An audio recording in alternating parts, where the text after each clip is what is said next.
सच कहा है किसी ने, जो जितना गरीब होता है उसके मन में उतना ही खोट होता है। भला इस उम्र में तुम्हें चोरी करते हुए जरा सी भी शर्म नहीं आई? और मक्के के आटे की चोरी कौन करता है? अनीता, थोड़ा धीरे बोलो, देखो आसपास के पड़ोस की औरतें किस तरह मुझे देख रही हैं, मेरी बेइज्जती हो जाएगी। तुम जैसे लोगों की तो बेइज्जती होनी चाहिए, तुम लोग इसी के ही लायक हो। अब खड़े खड़े क्या देख रही हो, निकलो यहाँ से और ये आटा मुझे दो। ऐसी भी क्या मजबूरी रही थी सुनीता की जो उसने अपने ही पड़ोसन के घर से मक्के का आटा चोरी किया था? क्या सुनीता सच में कोई चोर थी या इस मक्के के आटे की चोरी के पीछे कोई और वजह थी? इसे जानने के लिए हमें कहानी में आगे बढ़ना होगा। ये लीजिए माँ जी, पिताजी, खिचड़ी खा लीजिए, मैं इन्हें भी खाना खिला देती हूँ। बहू, आज भी तूने खिचड़ी बनाई है? जब से सर्दी का मौसम शुरू हुआ है तब से हम लोग हर रोज बस ये खिचड़ी ही खाए जा रहे हैं। माँ जी, पिताजी ने जो पैसे दिए थे उसमें से आधे से ज्यादा पैसे की तो इनकी दवाई आ गई और जो पैसे बचे थे उसमें बस ये खिचड़ी बनाने का ही सामान आ पाया। जब से सर्दियों का मौसम शुरू हुआ है तब से हर दिन मेरा सरसों का साग और मक्के की रोटी खाने का मन कर रहा है। सर्दियों में ही तो ये सब खाने का मजा आता है, लेकिन हमारे नसीब में कहाँ ये अमीरों वाला खाना लिखा है। ये सब मेरी वजह से हुआ है। अगर आज मेरी ऐसी हालत न होती तो आप लोगों को यूं इस गरीबी से नहीं गुजरना पड़ता। कुछ महीना पहले तक ये गरीब परिवार एक अच्छी जिंदगी जी रहा था। इन्हें 2 वक्त की रोटी बिना किसी परेशानी के नसीब हो रही थी। अर्जुन एक फैक्ट्री में काम करके परिवार का ठीक ठाक गुजारा चला लिया करता था, लेकिन एक सड़क दुर्घटना में अर्जुन अपने दोनों पैर खो देता है, जिसके चलते अर्जुन अब जिंदगी भर के लिए अपाहिज बन जाता है। घर का गुजारा चलाने के लिए अर्जुन के पिता सुरेंद्र एक वॉचमैन की नौकरी करते हैं, लेकिन जो भी सुरेंद्र पैसे कमाता है उसमें से आधे से ज्यादा पैसे अर्जुन की दवाई, घर के किराए के लिए निकल जाते हैं, और जो बचते हैं उसमें इस परिवार को दाल, चावल, सूखी रोटी, चटनी या खिचड़ी नसीब होती है। सुरेंद्र जी, ये लखन है, आज के बाद ये आपकी जगह इस कंपनी में ड्यूटी करेंगे। अरे, ये आप क्या कह रहे हैं? अगर ये लड़का मेरी जगह नौकरी करेगा तो मैं कहां जाऊंगा? आप मुझे काम से निकाल रहे हैं। मैं तो आपको पहले ही काम पर नहीं रख रहा था, लेकिन अपने परिवार की परेशानी आपने बताई तो मैंने आपको काम पर रख लिया। आप बहुत ज्यादा बूढ़े हैं, ज्यादा दिनों तक ये वॉचमैन का काम नहीं कर सकते। ये लीजिए आपकी 15 दिनों की तनख्वाह। अब से आपको काम पर आने की कोई जरूरत नहीं है। सुरेंद्र अपने बूढ़ेपन की वजह से अपनी नौकरी खो बैठता है, जिसके चलते अब घर की बहू शीतल कई जगहों पर काम ढूंढती है। शीतल को किसी भी जगह पर काम नहीं मिलता, और अगर मिलता भी तो वहां का माहौल काफी ज्यादा खराब होता है, जिसके चलते बेचारी शीतल अपने परिवार के लिए कुछ भी नहीं कर पा रही थी। सुरेंद्र लोगों से उधार मांगकर कुछ दिनों तक अपने घर का गुजारा चला लेता है, लेकिन अब धीरे धीरे अब उन सब की हालत खराब हो रही थी। माँ जी, आज तो कुछ ज्यादा ही ठंड हो रही है ना? ठंड तो हो ही रही है। वैसे आज बाहर कितने दिनों के बाद धूप निकली है, चल चल कर थोड़ी देर धूप में बैठते हैं। दोनों सास बहू आंगन में जाकर धूप में बैठ जाती हैं। इतने दिनों बाद धूप निकलने की वजह से आज पड़ोस के कई सारे लोग आंगन में बैठकर इस ठंड के मौसम में गर्मा गर्म मक्के की रोटी और सरसों का साग बना रहे थे। लोगों को मक्के की रोटी और सरसों का साग खाता देख सुनीता को जहाँ खुशी होती है वहीं उसे दुख भी होता है।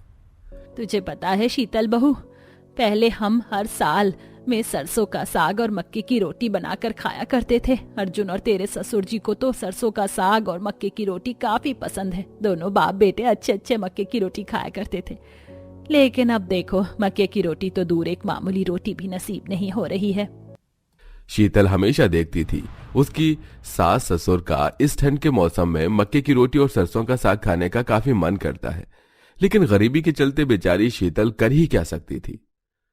अगर आज मैं ठीक होता तो माँ और पिताजी को अपने मन को यूं मारना नहीं पड़ता। जब उन लोगों को मैं रोज रोज एक ही तरह की खिचड़ी और दलिया खाता देखता हूँ तो कितना दुख होता है। मुझे एक बेटा होकर भी मैं अपने माँ बाप के लिए कुछ नहीं कर पाया और उल्टा उन पर बोझ बनकर बैठ गया। ऐसे ही समय गुजरता रहता है। ठंड की वजह से आस पड़ोस में हर कोई मक्के के दाने लाकर उन्हें घर में पीस कर उनसे मक्के का आटा बना रहा था, जिसके चलते पड़ोस में रहने वाली एक अनीता नाम की औरत अपनी मदद के लिए सुनीता को बुलाती है और वो दोनों बैठकर मक्के के दाने को पीसकर आटा बनाते हैं। अरे अनीता, ये आजकल बाजरे के आटे का दाम कितना चल रहा है?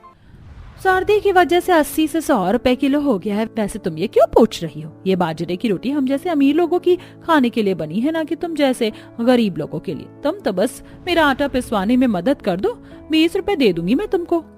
अनीता की बात सुनकर बेचारी सुनीता को काफी बुरा लगता है और अब दोबारा आटा पीसने लग जाती है। तभी अनीता किसी काम से घर के अंदर जाती है, जिसे देख सुनीता पास में पड़ी पन्नी में थोड़ा सा मक्के का आटा भर के अपनी साड़ी में छुपा लेती है।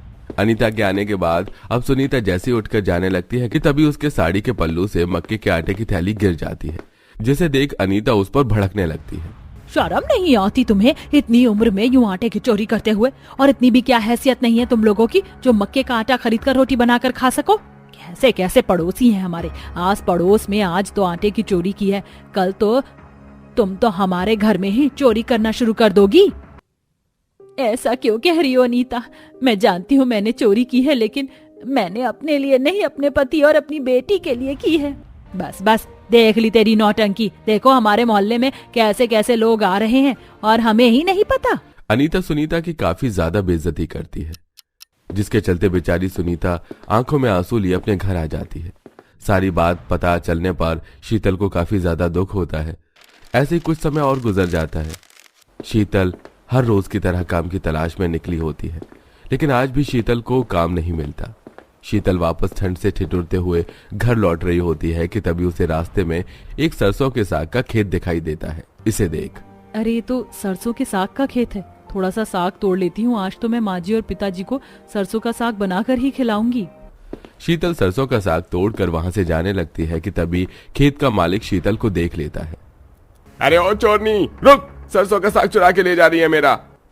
वो खेत वाला शीतल के पीछे आने लगता है, जिसे देख शीतल सरसों का साग वहीं छोड़कर वहां से भाग जाती है और भागते भागते शीतल एक गाड़ी से टकरा जाती है। वो तो गनीमत थी कि गाड़ी का मालिक सही समय पर ब्रेक लगा देता है, लेकिन शीतल फिर भी जमीन पर गिर जाती है।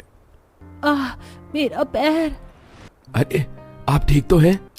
शीतल जल्दी से उठती है और वहां से भाग जाती है और भागते भागते एक जंगल के पास पहुंच जाती है, जहां शीतल को उगा हुआ सरसों का साग मिलता है। अरे ये तो सरसों का साग है, खेत का ना सही लेकिन कम से कम जंगल में उगा हुआ तो सरसों का साग मिल गया। अब इसे ले जाती हूँ। उस सरसों के साग को अपने पल्लू में छुपाकर वहां से जाने लगती है। तभी शीतल देखती है कि एक औरत अपने घर के बाहर गायों को खिलाने के लिए मक्के और गेहूं के दाने रखकर वहां से चली जाती है, जिसे देख शीतल जल्दी से उसके घर के बाहर जाती है और वहां से कुछ मक्के के दाने उठा लेती है।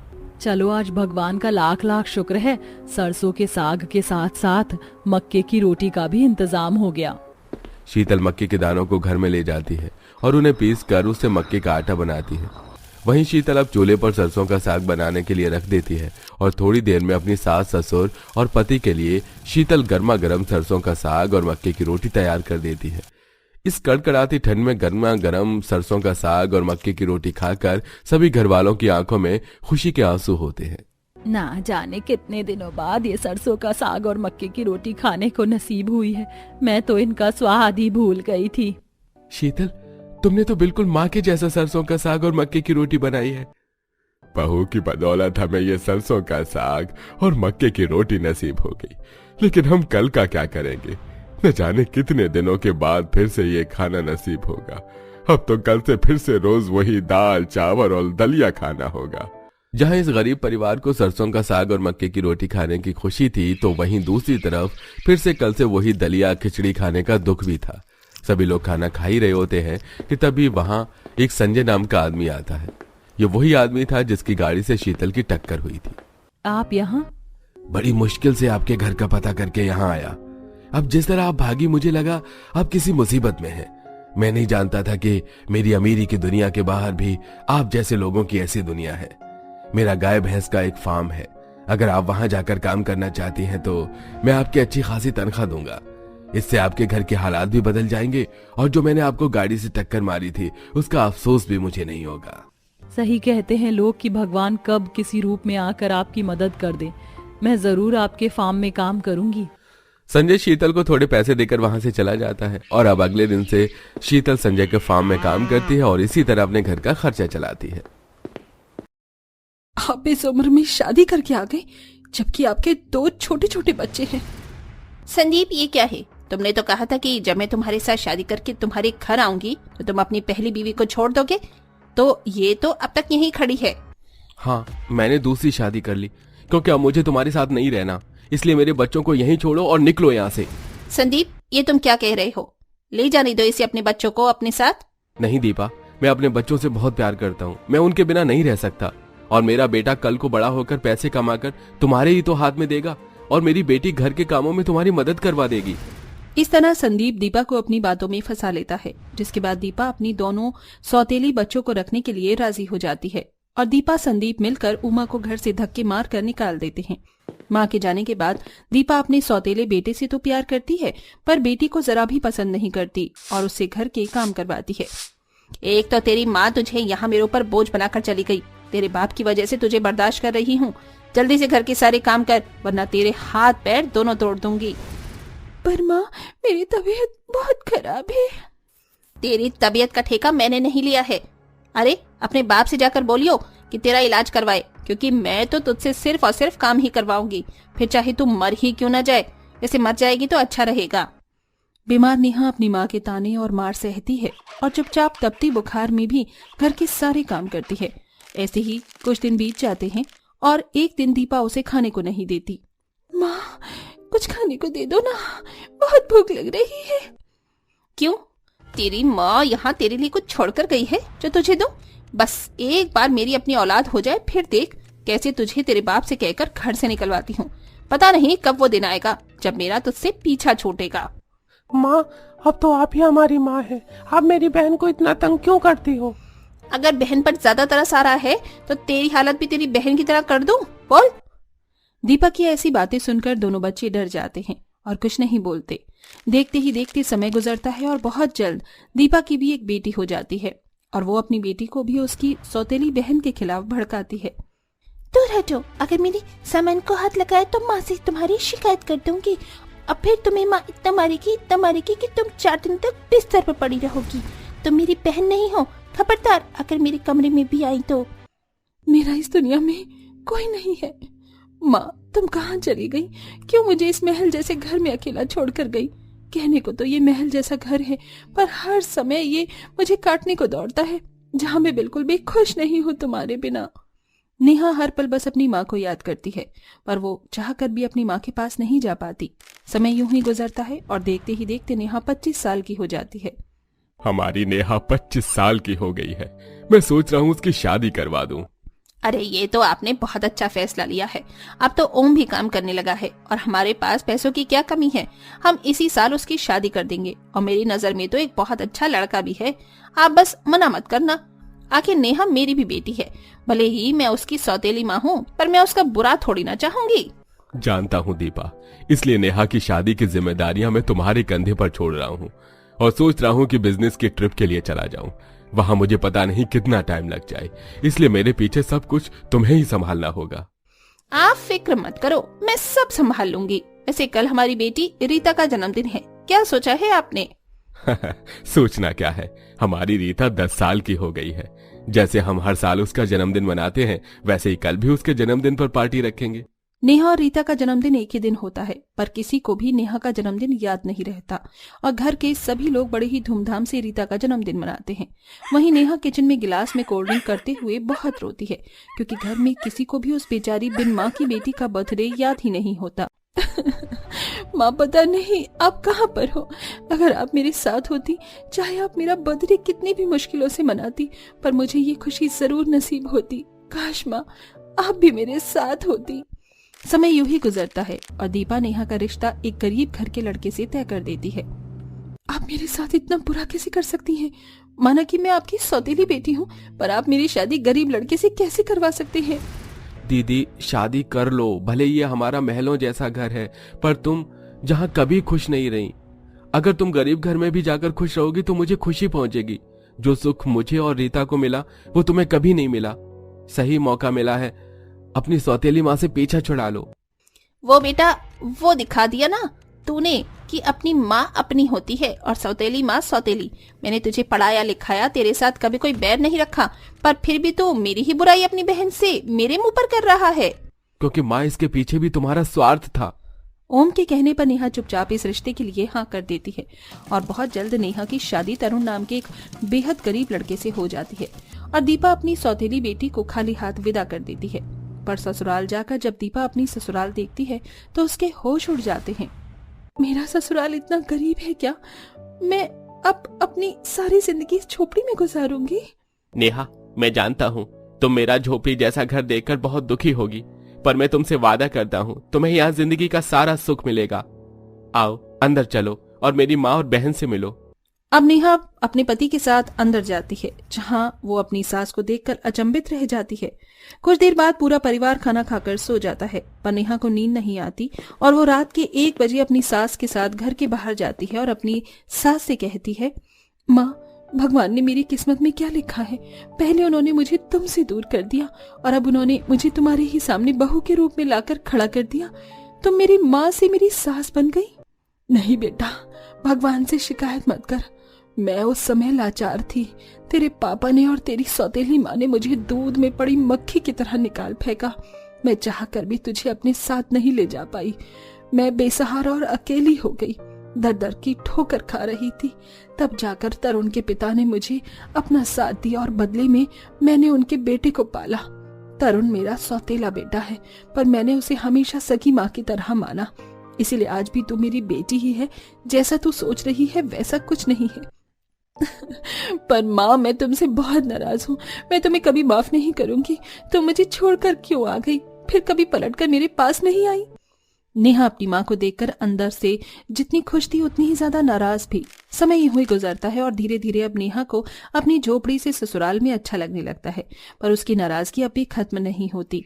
ऐसे ही एक दिन जब बीमार नेहा सो रही होती है, नेहा, तुझे तो बहुत तेज बुखार है बेटा, रहने दे, आज तो कुछ काम मत कर। अंजलि भाभी की तबीयत ठीक नहीं है, आज घर का सारा काम हम ही करेंगे। तू जल्दी से चूल्हा लीप ले, जब तक मैं लकड़ियां ले आती हूँ। और हाँ, मुझे तुझसे कुछ बात करनी है। परसों तेरी भाभी का जन्मदिन है। वो खुद भी अपना जन्मदिन मनाना भूल गई है, पर हमें तो याद है, इसलिए हमें इस बार तेरी भाभी का जन्मदिन स्पेशल बनाना है।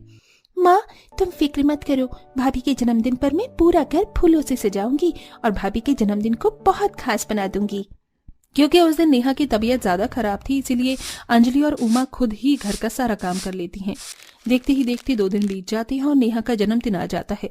नेहा सो रही होती है और रात के 12 बजे अंजलि और उमा मिलकर उसका फेवरेट चॉकलेट केक बनाती हैं और उसे उठाती हैं और उससे केक कटवाते हैं और अगले दिन उसकी पसंद का खाना बनाते हैं और पूरा घर भी सजाते हैं। ये देखकर नेहा की सारी नाराजगी खत्म हो जाती है और वो अपनी माँ को गले से लगाकर कहती है, माँ, तुम्हें आज भी मेरा जन्मदिन याद है?